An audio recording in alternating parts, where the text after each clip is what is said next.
சமீபத்துல சொந்தக்காரர் ஒருத்தருடைய வீட்டுக்கு போன மாதிரி இருந்துச்சு. ரொம்ப தூரத்துல எங்களுக்கு இதுவரைக்கும் அந்த பாதையில நாங்க பயணிச்சதில்ல.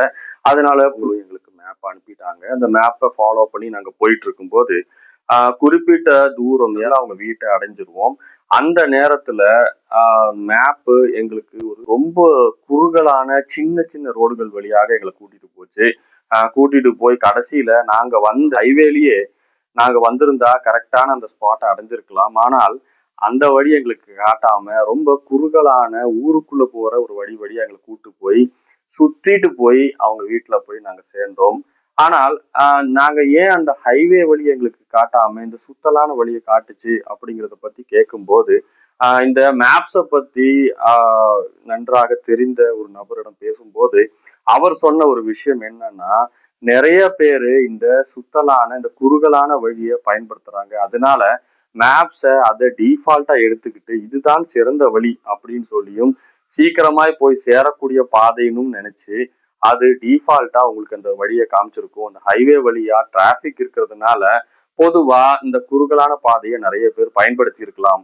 அதனால உங்களுக்கும் அது குறுகலான பாதையை காட்டியிருக்கு. நீங்கள் அதிகாலையில வந்திருந்தாலும் அது குறுகலான பாதை தான் சிறந்த பாதை அப்படின்னு எடுத்திருக்கும். அதனாலதான் உங்களுக்கு அது காட்டியிருக்கு அப்படின்னு சொன்னாரு. கிறிஸ்துவ வாழ்க்கையில கூட பாருங்க, சில குறுக்கு வழிகளை பயன்படுத்துறத நம்ம பார்க்க முடியுது. சின்ன சின்ன பொய்கள், சின்ன சின்ன திருட்டுத்தனங்கள், சின்ன சின்ன குளறுபடிகள் எல்லாமே செஞ்சு எப்படியாவது தான் நினைத்த அந்த ஆசீர்வாதத்தை அடைந்து விடலாம் அப்படின்னு நிறைய பேர் பிரயாசப்படுறாங்க. சிலருக்கு அந்த ஆசீர்வாதங்கள் கிடைக்கவும் செய்கிறது. பத்தி எல்லாம் கேட்கும் போது பலரும் சொல்லுகிற ஒரு பதில் என்னன்னா, யாருமே செய்யாததாங்க, எல்லாருமே அப்படிதான் செய்யறாங்க. இதுல நம்ம செஞ்சா மட்டும் அது பாவம், மற்றவங்க செஞ்சா பாவம் இல்லையா அப்படின்னு ஒரு கேள்வி கேட்கப்படுகிறது.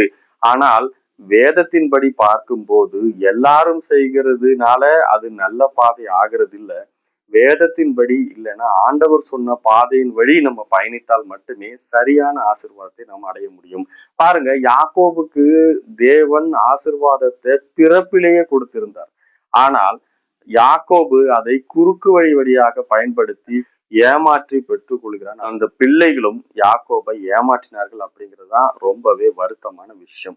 இது போல எல்லாரும் செய்கிறார்கள் அப்படிங்கிறதுக்காக நம்மளும் செய்யும் போது அது கண்டிப்பாக நமக்கு ஆசீர்வாதமாக இருக்காது.